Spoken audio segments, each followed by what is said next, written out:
used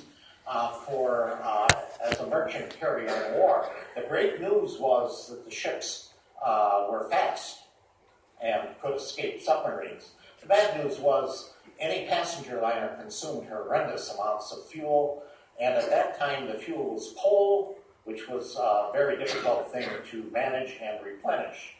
And oddly enough, there's one ship that made it for both world wars, and that was the Aquitania.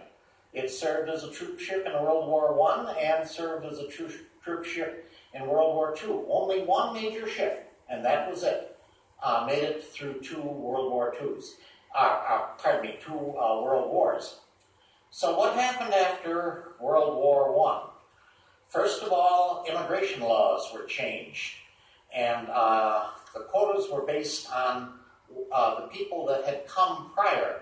So there were certain groups, particularly Southern Europe, that tended to be excluded. And that changed the situation with regard to transatlantic cruising. Steerage no longer could be filled, so that was converted into what was called tourist class. And but yet, there's a very interesting book, I think it's still in print, by Maxwell Graham Tone, called The Only Way to Cross. And that is an excellent history of transatlantic cruising. The name tells it all. The only way you could get from one side, there were no airplanes then, and was by ship. So they had to adapt, and the shipping companies did. But you had good years, basically. But remember, World War II came pretty close to World War I. And so World War II again, virtually all the major ships were converted to troop ships. After World War II, what you had was a situation that the ships had to be rebuilt and converted into transatlantic crossings. The golden age of transatlantic crossings was after World War II. The 50s were the fantastic years. But then what comes after the 50s? The 60s. And there was something that appeared on the scene that was an absolute kiss of death. And that was the jet. Because in 1969, that was the first year that more people were carried by the jet than were carried by ships. And props never presented a challenge. The companies were devastated because either they had large ships that were relatively new, or they had ships on the books, which means a contract to build a ship. And remember, ships are a major expense and a major time consumer. It takes a minimum of about 3.5 years from design to launch. So if you had something planned in the late 60s, you ended up maybe under contract with a ship that was not usable. So what did we do then? Well, the word was cruising. Now, cruising started, it's kind of hard to pinpoint an exact date, because the one thing was on transatlantic, as everyone would know, the prime months are summer months. They are not February and March. Transatlantic at that time, you travel only because you have to. Ironically, I am going to leave January 2nd on a transatlantic crossing, and so maybe I'll find out what it is like. But anyway, when you worked your way now into the 60s, you were in the transition years. In other words, you recognized that cruising was a beast unto itself, but would have a different clientele than you would have for the transatlantic trade. And they adapted in some cases very successfully, in other cases with absolute miserable failure. The Italian line built 2 ships, the Michelangelo and the Raffaello.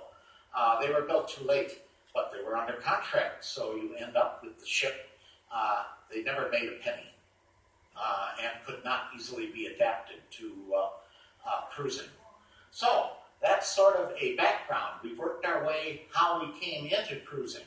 For what it's worth now, whether we like it or not, we are in the golden age of cruising, and you should take advantage of it. I mean, it is, as I think I'm going to show you, it's unique. We should be thankful it's come, and I've been suckered into it. So let us start. Okay, the lights will be dimming in a second. These are virtually, in fact, they're my slides. I didn't start cruising I started cruising in '74, and we'll discuss that a little bit later. But here we are in 1956, and I was in New York. This is the Queen Mary. The Queen Mary still exists today. It's in Long Beach, but here it is in New York. And 56 was the 50s, so that was prime time. And you could go to New York, you could board any ship without security or anything.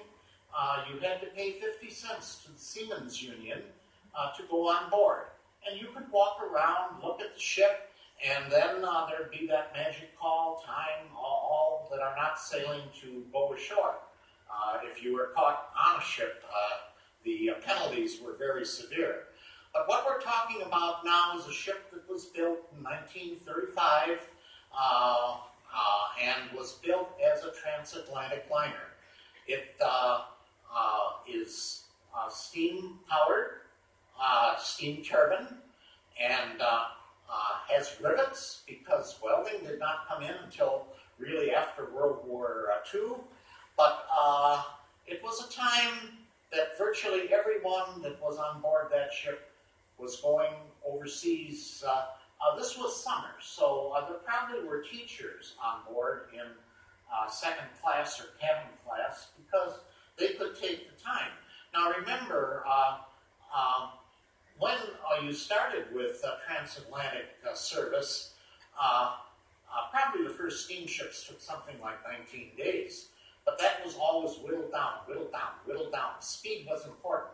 And a liner like this was built for speed.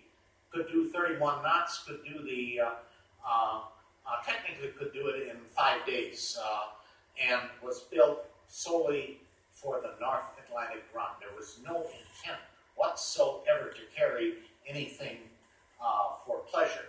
Out of necessity was the name of the game.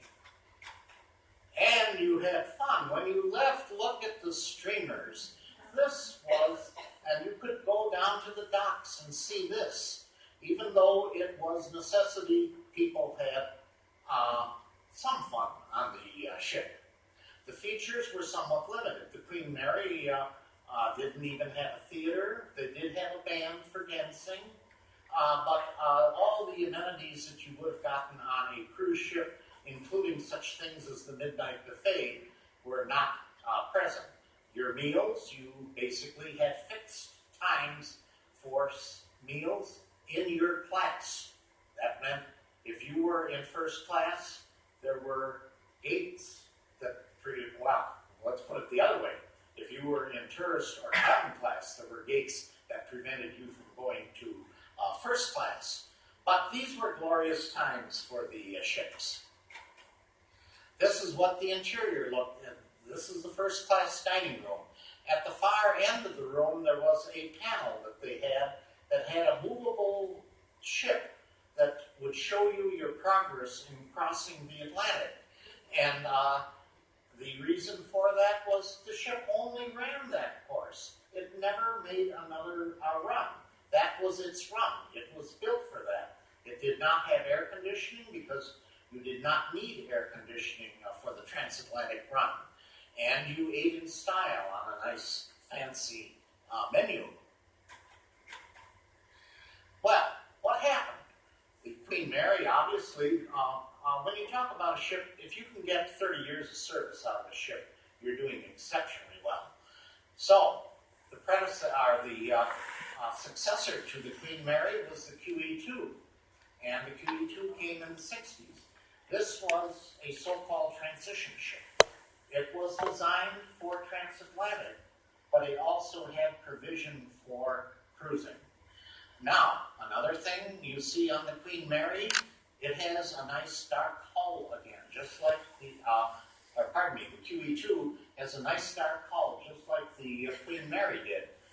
If you are on a transatlantic liner, you use that hull color. It's marine blue, it looks black, but that is a sign that the ship was built by a company that serviced transatlantic. I've been on the QE2. People loved it. It was considered financially a very successful ship, but it was a turbine ship. The story with turbines is, if you get a good turbine, it will last. If you get a bad turbine, it's worthless. And they had a bad turbine. And so they converted the ship to diesel at a cost that was 1.5 times the cost of the original cost. So, but the ship had a very good life. And only recently it's been taken out of service. It's now in Dubai. The question is, they were to have used it as a museum ship. It's kind of in limbo now, but it still exists. So, this ship, too, needed a successor. And the successor was the QM2. Look at them, they're getting bigger. We went from 83,000 tons, actually we went down about 20,000 tons on the QE2, but we went up to 150,000 tons. The largest ship in the world at that time. And it is a beautiful ship. It was built in France. It has balconies. It started, among other things, to have azapods. For 3,000 years, we used to have, we got into rudders. But now the ship doesn't need rudders. It has azapods, which are pods at the rear of the ship that actually push the ship, and it has 4 of them. And they pivot 360 degrees, so they steer the ship. Virtually every shipbuilding now has azapods. The ship rides better, the ship saves 15% on fuel, and now that they have gotten rid of the problem of sealing the pods, you have a reliable ship. So this is now how you can cross the Atlantic, and it technically is the only ocean liner that exists today. Every other ship you have to call a cruise ship, because this is built with extra thick steel, and you'll notice forward, very few windows. It is designed to take rough weather. It is a Cunard is still in existence as an operator, doing quite well under Carnival. Cunard had some rough management problems, and if it wasn't for Carnival, we might not have Cunard today. But you can be proud of this ship. I think it's going to have a very long life, and it is a dual-purpose ship. It is a Panamax ship. Well, what are we not going to talk about? We're not going to talk about freighters. Freighters do exist, obviously. Container ships never carry passengers. They consider people like you riding on a container ship a drag. But some of the smaller, older vessels will carry up to 12 people. Once you get above 12 people, you're required by law to have a doctor on board. There's no entertainment if you do decide to take a freighter.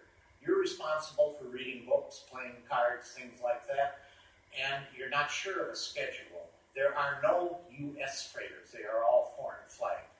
And you would have the problem that you don't know when you will get in a port, and then you'd have the problem of getting home by an airline that is invariably filled, and trying to get a demand seat on an airline at short notice is very expensive.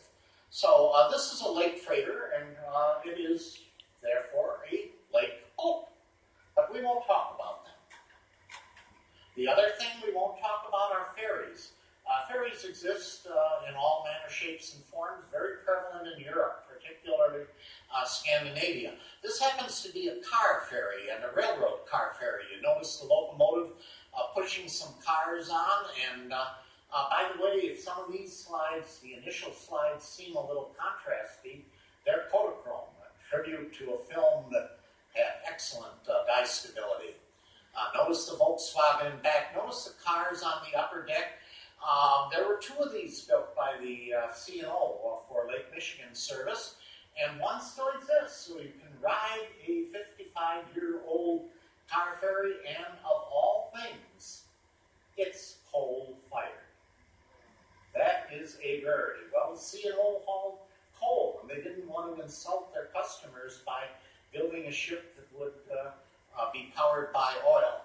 But the Badger and the Spartan still exist. The Spartan's not in service, but it's a treat to cross Lake Michigan on a vessel like this. But and it was an overnight vessel, so you do have vessels like that around.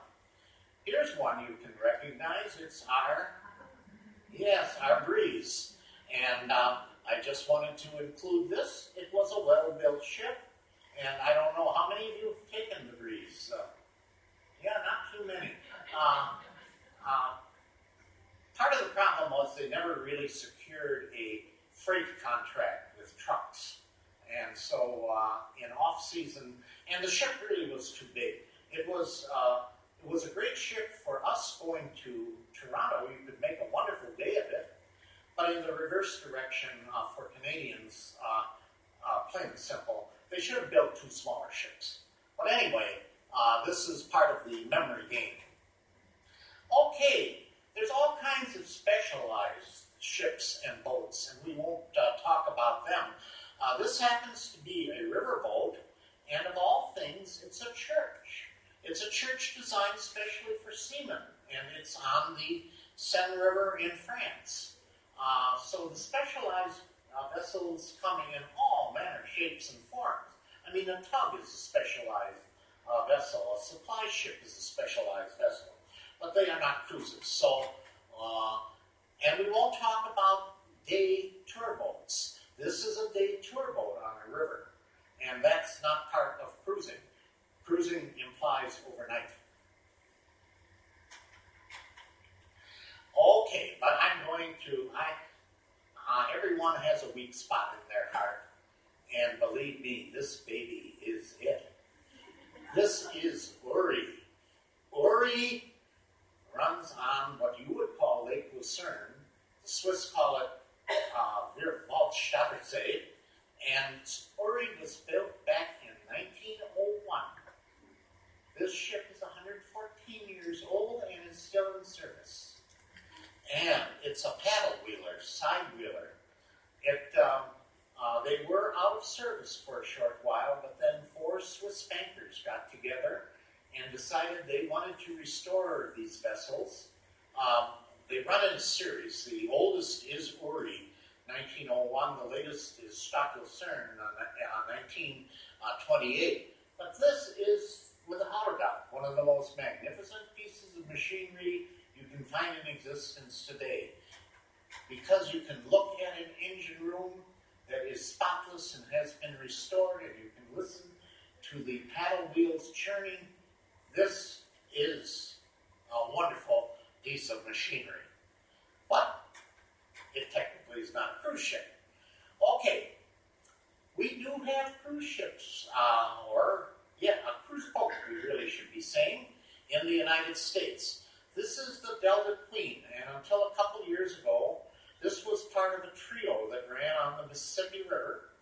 It originally started as a ferry in service from Sacramento to San Francisco overnight, and then during World War II was used as a marine vessel, and then released after World War II and took up cruising on the Mississippi.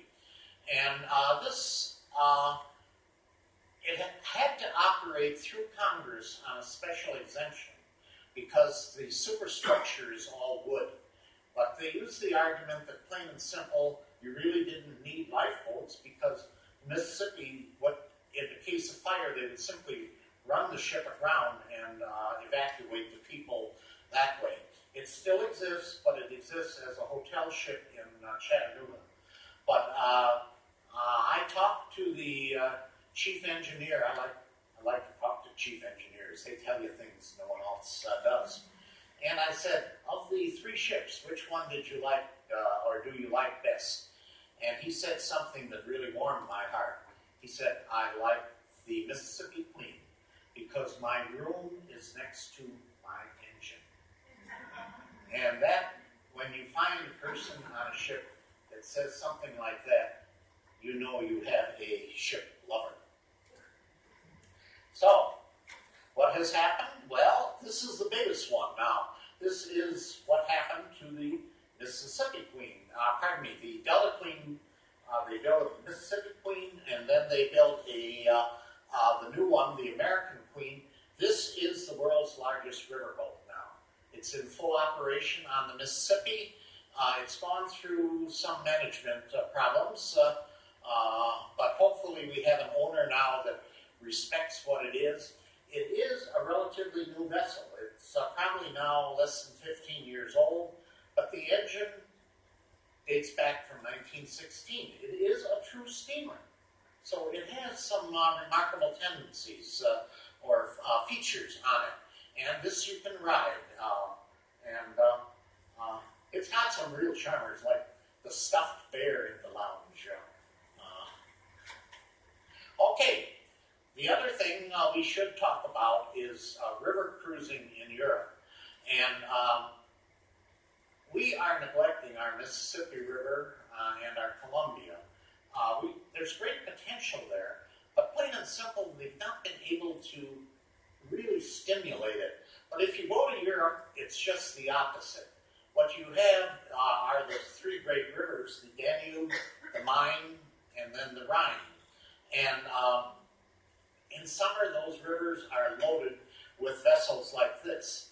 They all tend to be somewhat similar and limited in size because you have to go through locks, and above all, there are a lot of low bridges.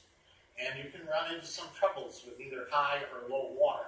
But people, there's sort of a unique breed. There's a lot of people that just have fallen in love with river cruising in Europe.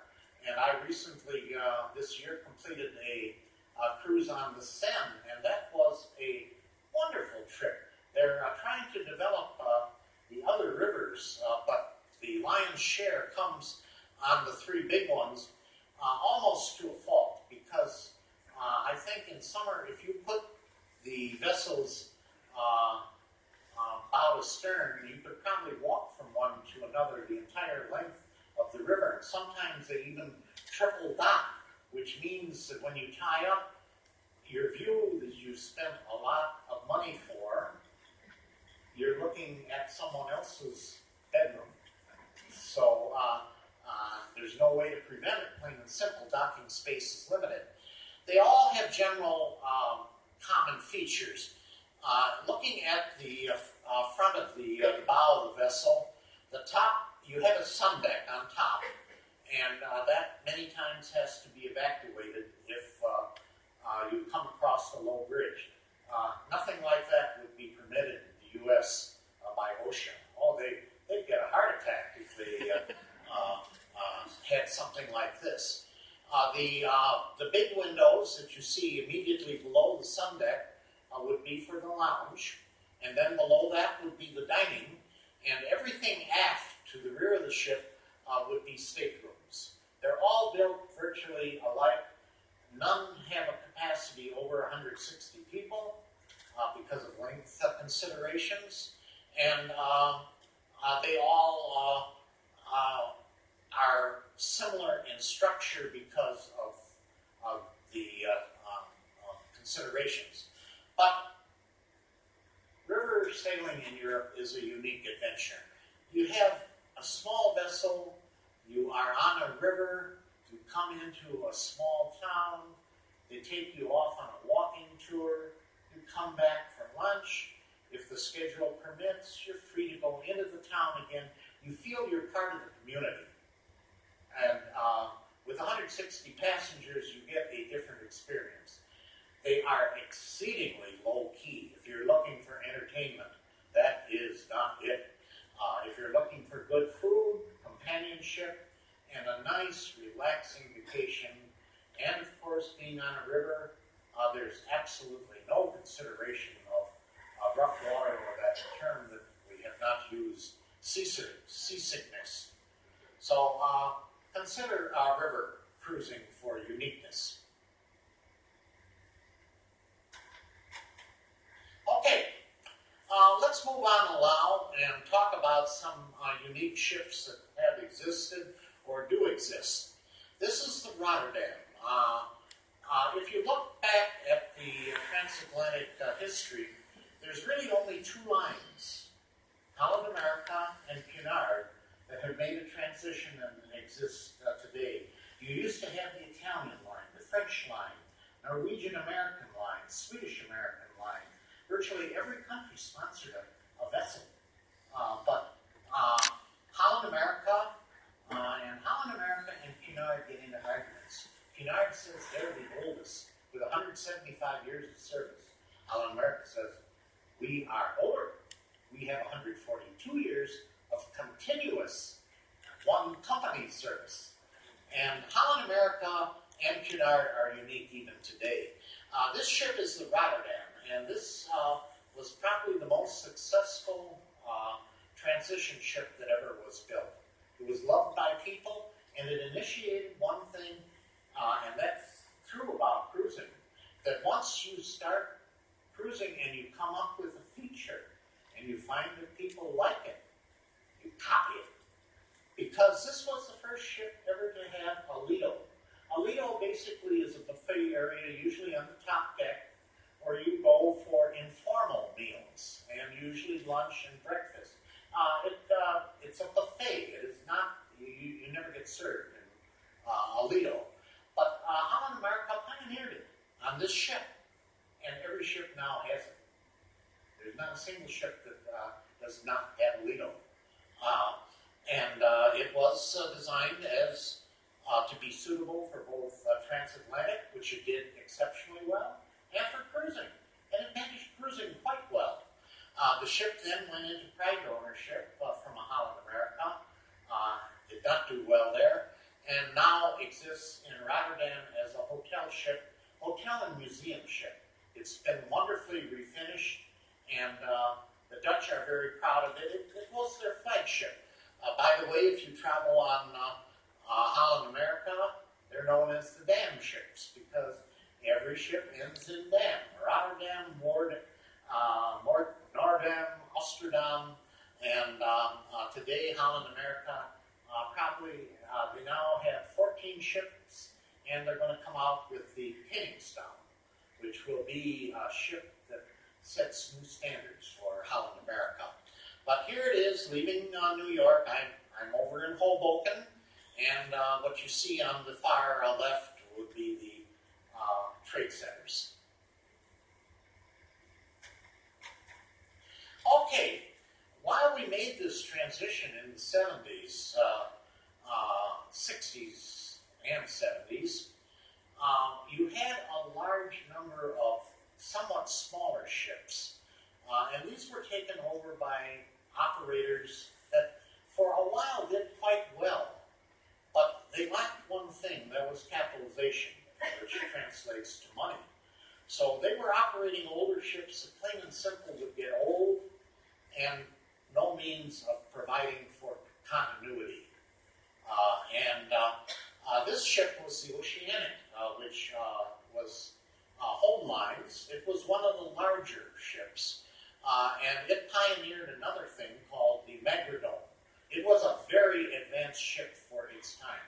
It was built in the very early 50s, and Then they did the scandalous thing of painting the hull red. I mean, it's one thing to paint hulls white, but it's another thing to paint a hull red.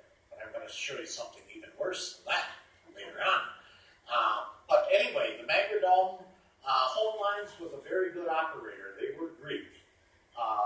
Greek ships today have a more marginal reputation. They say, though, I was on it once as it was operated by Home Lines. And the ship was not operated for you, the passenger. The ship was operated for the crew. The crew did what they wanted and served you when they wanted. And there were some rough edges.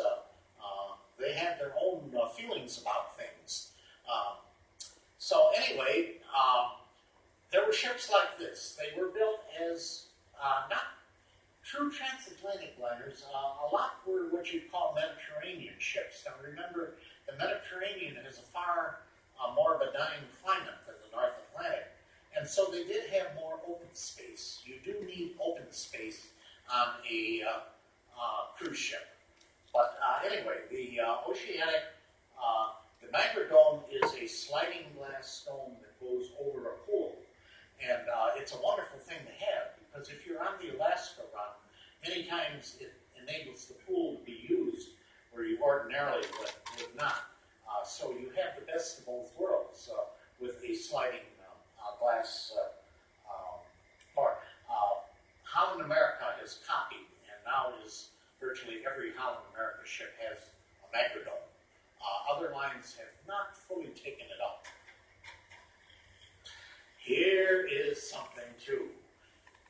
Britannis. Now, what is Britannis? Britannis had other names. It was renamed several times. But this is one of the great points of cruising. Britannis came from the line that operates to Hawaii. Hawaii is not a businessman's market. That is a market for cruisers. So you could say back in the 30s that a ship like this, which at that time were line and was the operator of this ship. It was built by Bethlehem Steel. It was built in 1935. The ship lasted 54 years in service. If you wanted to buy a ship that would last, you bought a Bethlehem Steel ship. We knew how to build ships then, and this was one of them. In fact, the reviewers said this was probably the highest compliment you could ever pay a ship. They said, like a fine wine, it gets better with age. The thing that really did it in, first of all, as you approach 54 years, you come up for hull inspection on an older ship every 3 years, and that can be the kiss of death if you find something wrong with the hull. It was a riveted ship. Riveted ships did have more hull problems than welded ships did.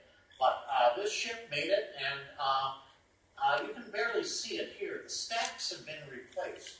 Originally it had straight stacks, because in 35 that's what you had. And but the ship now is, it's been scrapped for about 20 years. But this was an absolute winner. And because you could really say that this ship was the first, or this line was the first true line that's pioneered cruising. There was no real freight service or anything. You go to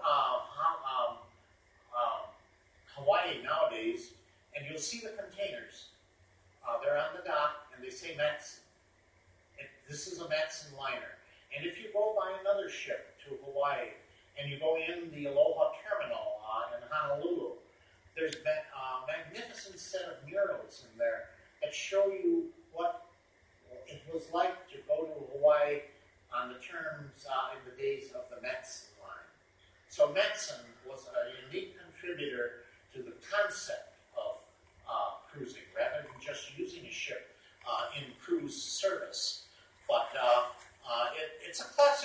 a straight bow. You don't find anything like that. The riveting is long gone. Notice the cargo boom?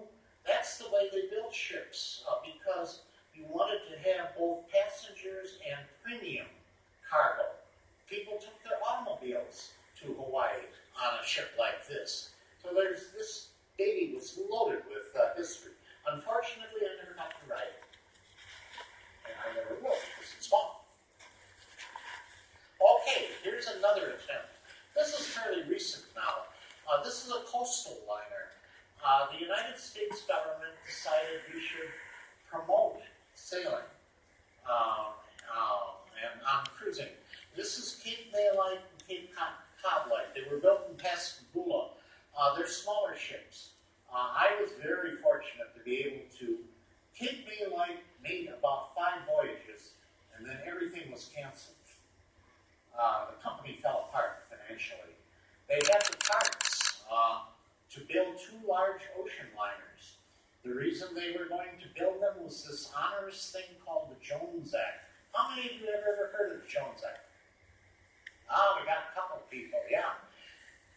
The Jones Act very simply says you cannot carry U.S. passengers between 2 U.S. ports unless the hull or the ship is U.S. manned. So you needed a ship that was built in the U.S. and had an all-American crew. You cannot take any of the ships, the cruise ships that exist today, and transport them between 2 U.S. ports. You can't go from New York to Florida because you violate the Jones Act. The Jones Act is merely 125 years old. Congress doesn't have any courage to repeal it. It was designed to protect our merchant marine, but it obviously failed at that. And unfortunately, like I say, these ships, one is gone. It had a serious fire while in dock. The other one has been resurrected as St. Lawrence. And then there were 2 other ocean liners. One was the Pride of America. In fact, that's an interesting story, too. The Pride of America is owned by NCL and operates in Hawaii service. But they have to go 400 miles down to Kiribati, which is a foreign port, in order to service Hawaii because of the Jones Act. So, the Pride of America was completed over in Europe, but the parts for a second ship never got even built. They sold them to a European shipyard and assembled the ship there. Because remember, when you build a ship, like I say, it takes about 3.5 years. So you collect parts and all things and get ready for things, and then lo and behold, if there's contract failure, you got some real problems. But anyway, this was an attempt to resurrect cruising in the U.S. and failed miserably. Okay, I talked about, and I said I would talk primarily about Americans and cruising, but other countries do have cruise ships. This is the Deutschland, with a name like that, you'd suspect it's Germany, and it is a Hapag-Lloyd. It's an ultra-expensive ship. It's now out of service. They're building a new one, but you cater to different markets. And so for Germans, they like to be with Germans. German is the only language that was spoken on a ship like this. So there are these different adjuncts. Radisson, this, if you look carefully, is a catamaran. And Radisson tried to pair with cruising. It was a logical concept. They knew how to take care of people in hotels. It did not work out. The ship was basically a good serviceable ship. But Radisson pulled out, and the ship could not find another buyer, and so was scrapped. For a short while, Marriott tried to get in with some Greek ships, very small ships. That never panned out. So basically, in order to run a cruise, you should be involved with shipping. Here's a unique ship. It's called the World. This is a condominium ship. You cannot book passage on this ship. You have to buy a room. and had a very long induction period. In other words, after the ship was built, they could not sell those units. Then all of a sudden, it took off. It's sold now. And there's a very good market for those. We got over the hump, but it took quite a while. There's even talk about building a second one, but I don't think that's going to appear. So in fact, you didn't live on this ship. You had a right to sell it to your friends or anyone that you knew. But the company that ran the ship, you bought the condominium. It was your property. You were not just a guest. I mentioned the sailing vessel. This was what I was on. And 7 days, no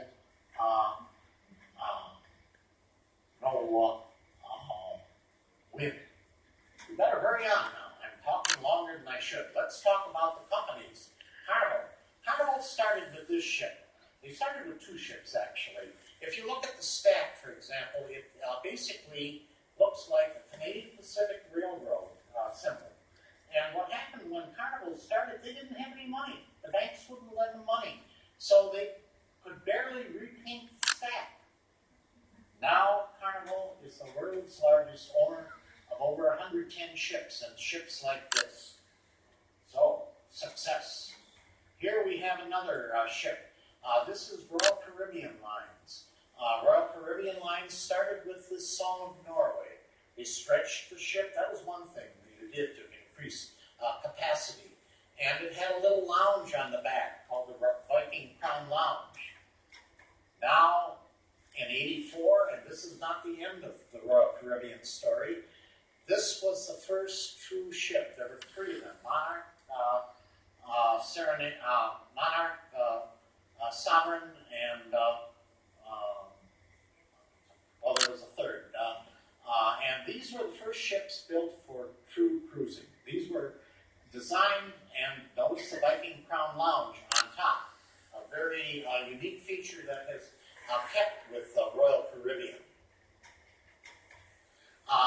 What do we have here? I haven't talked about this baby. This is the Island Princess and Pacific Princess. The Love Boats. You remember the TV show? That moth-eaten TV show did more for cruising than you can imagine. And the ships were very successful. They lasted a long time, went into private ownership. But they're part of Princess Cruises, which is now part of Carnival, and has gone to large ships like this. Here's Starboard. Starboard with my second ship on NCL, Norwegian Cruise Line. Very small ship. In fact, this started out as a ferry, and they rebuilt it.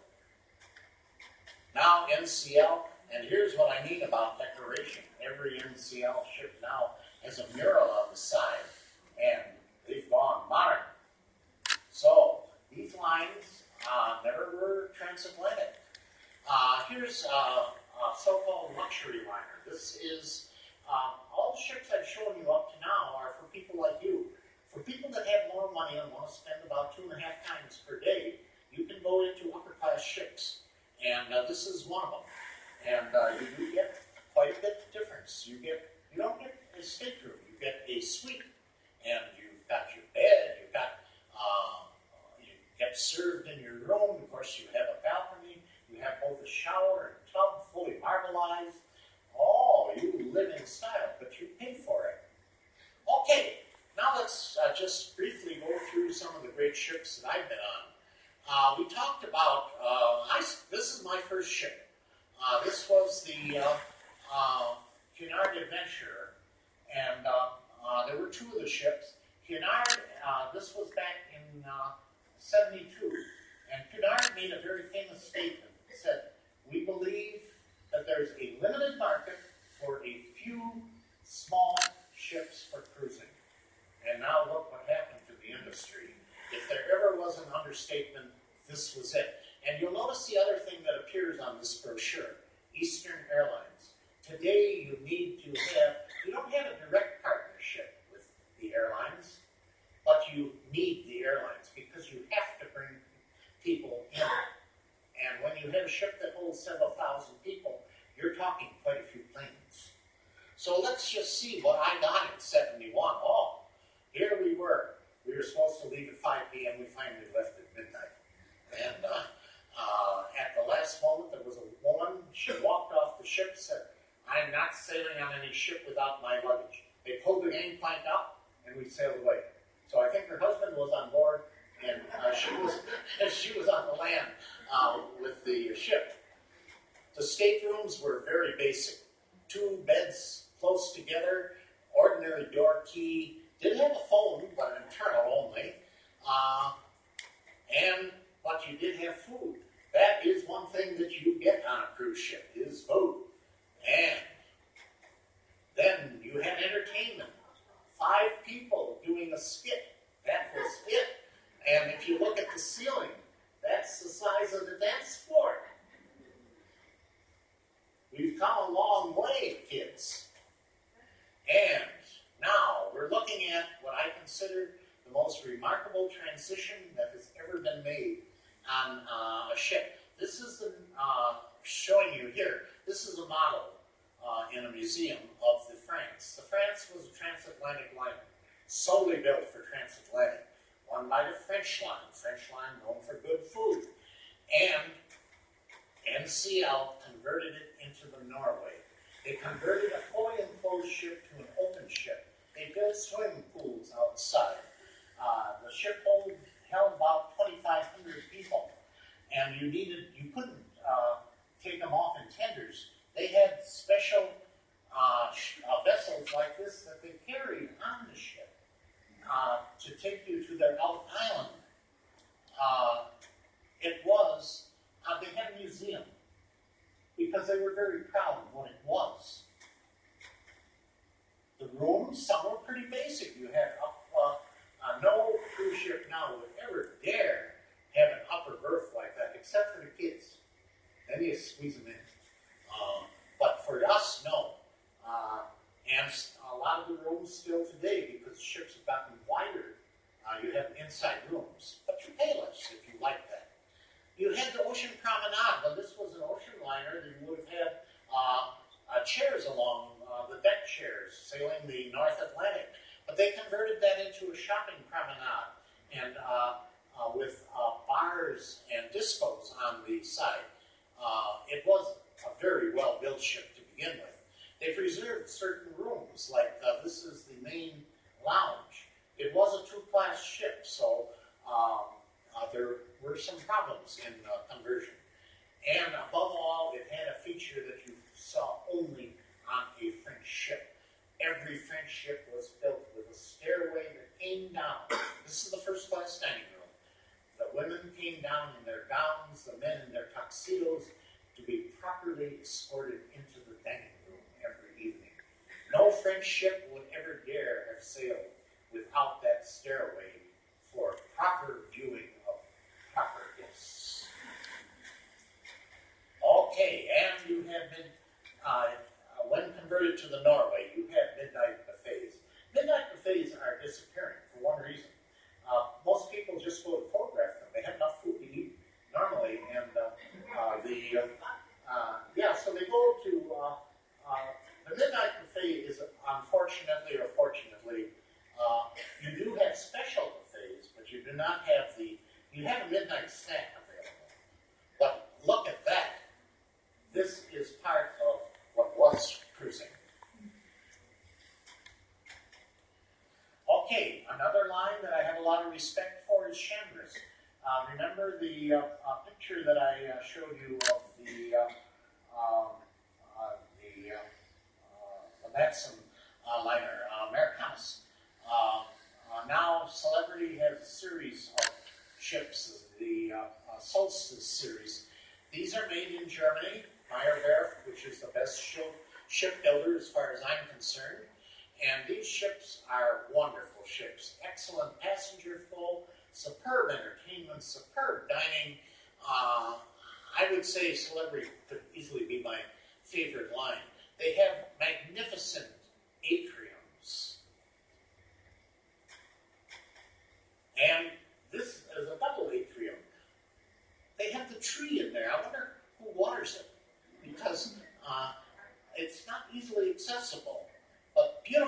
daytime ships. This is taken at night. Most ships obviously have to be illuminated at night so you can find your way around.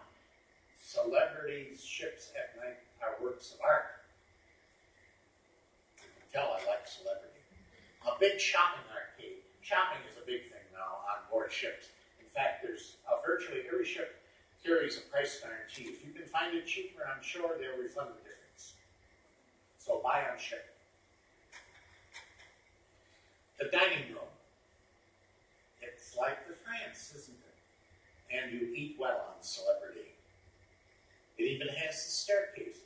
They don't really use that as a promenade because when you're trying to feed this big, on a big ship, you're serving 14,000 meals a day. Wow. And they have the Lido. Their Lido's a little different. They have islands instead of a long serving line. So you can tell there's differences in ships. This is the galley. The galley is a magnificent piece of stainless steel and tile, and spotless. This is where all the food comes from. Okay, outside you have your pools, and on Celebrity you have indoor solarium pool, which is a very handy thing for the Alaska run again. And you have upstairs, 3 lines have top deck, forward vision lounges, and that would be Holland America, Celebrity, and Cunard. Okay, but final, here's Cunard. Cunard still paints the hulls black, even though it's a cruise ship, because they're proud of their tradition. This is their atrium, and with a 20-foot inlaid wood paneling of the first Queen Elizabeth. This is the second, but not called that. The dining room, 2 decks, beautiful dining room. In 26 days, there was not one meal that was not served at proper temperature. The upper part of the dining room. And Cunard, by the way, if you go, Cunard still does maintain some pretty fancy buffets. But if you go on Cunard, you'll read the passage contract. The passage contract in bold letters. Gentlemen are required to wear jackets every evening.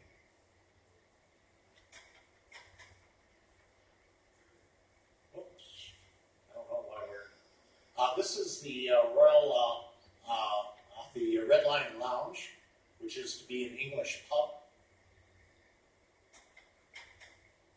And the theater. Theater has box seats. Box seats, you can, if you pay a little extra, you can be served by an English butler, chocolates, and champagne to view the evening show. So there are differences. And Cunard is the only, what are they doing? Oh my goodness. They're teaching fencing lessons. And this is the Grand Ballroom. Every Cunard ship has a ballroom that will accommodate 200 dancers and has a special orchestra just for dancing. And Cunard does one other thing. They have a wonderful library. For someone like me that loves ships, I've never understood why other ships do not have books on ships. But Cunard has books on ships, and they have a bookstore that you can buy British shipping books. So you can tell there's a favorite there. Now we'll finish with the Grand Glory. Here they are, one of 2, Oasis and Allure of the Seas. The world's largest ships, 225,000 tons, 6,200 passengers at capacity, 2,800 crew. They had to dredge for their own island because you can't tender people in with a ship this size. These 2 ships and building a new dockage and a new town, really, in Jamaica, $5.2 billion. But they have finally achieved what I consider the ultimate goal in cruising, a true floating resort. There's no reason to get off in any of the moth-eaten islands, or you've got the ship. And you have 2 atriums. You have Central Park. The ship has 4 full-time gardeners. And then you have staterooms that face inward. You know, after a while you get tired of looking to sea, but there's action here. And at night, it's illuminated very nicely with bars. They have a floating bar that goes up and down. Oh yes, and specialty restaurants. And I noticed they had 6 little itty-bitty spoons, far smaller than a teaspoon, and I couldn't figure out what they were. Well, this was 150 Central Park. You pay extra for this, but these 6 little spoons were for 6 different kinds of salt for your butter. Oh, how was that? And then once I found out, I've been on these 3 times, I wanted room on deck 10 because I can see the ocean, I can see other people. Down below there's the boardwalk, which has the carousel and all other things going on. And above all, I can see the aqua show from my room. What more can you want? Yep, and they have a zip line. How'd you like the zip? And 13 decks below if you slip. Special features for the kiddies, but they don't neglect the adults because deck 15 and 16, there's a forward lounge and adults only, including a buffet that's adults only. So if you have 1,400 kids on board, you've got a space that you have all to yourself. And they still have the Royal Crown Lounge because it's a Royal Caribbean ship. Royal Caribbean is a pioneer. They are innovators. And these 2 ships, an interesting statistic on these 2, Royal Caribbean owns 22 ships. These 2 ships bring in 26% of the profit. And when they built the ships, there was a contract for 2 ships with a provision for a 3rd. They now have exercised that provision, and a 4th will be built. One will go to Barcelona, and the other will go to China. And, oh yes, the Grand Parade in the atrium. And they have an ice rink with a wonderful ice show. Oh my word, you get entertained very well. And here's a typical room. And this is how we're going to conclude, because wouldn't you like to maybe take one of these ships and see the world? I mean, it's a wonderful way to travel. You can tell I like it. And it's got a lot to offer. And maybe one thing I should just say incidentally, if you consider a ship, from what you've seen now, there's a great diversity in ships. Ships there's different personalities. People that travel Holland America do not travel the parent carnival because they're as different as the world is. And so you should really, if you're considering a ship, go to someone that knows ships and can guide you, because you want to select one that fits you. And you don't want to go to a computer that is very obedient, but what does a computer know about the differences that I've shown you here? So, thank you very much.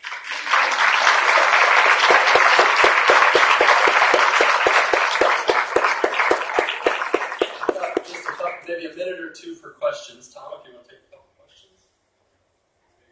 Yep. I don't think you mentioned crystal lines. Have you cruised on crystal? Crystal? Yeah, I had a little cruise on Crystal. And Crystal is a very nice line, very personal. Staff are wonderful. The ship is well built. I cannot say I was overly enthused with the food. They never seemed to have me right through. I have to watch out for one thing very carefully. I'm single, and the single supplements I had a chance at a very good single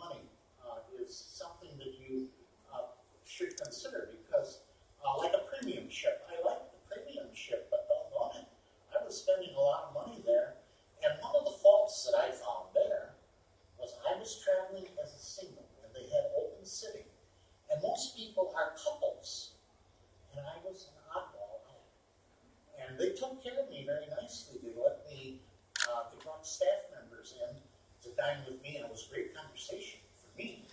But I didn't really feel that I ever got to know anyone on the ship, even though it was a small ship. So now you have something too. All ships except Cunard have what's called open sitting. That means you go in when you want. Cunard still has full fixed sitting. In fact, the other story about Cunard is an Australian came in shorts, and they said, "It is after 6 p.m. You are not meeting the dress code. We will not serve you." So if you don't, Cunard has its rules. But overall, I like celebrity. I think celebrity is a winner. And it's amazing when you talk to people who have not traveled celebrity, but celebrity does fill ships. But value for the money is an important thing to consider. And your lifestyle. Like I just got back on NCL. Unless you like rock music, NCL it was a great cruise, but entertainment venues are quite different. Very different. And that you have to know too. I think we've got time for one more question. Okay. Thanks, Tom. I guess I'll be in the In the cafe.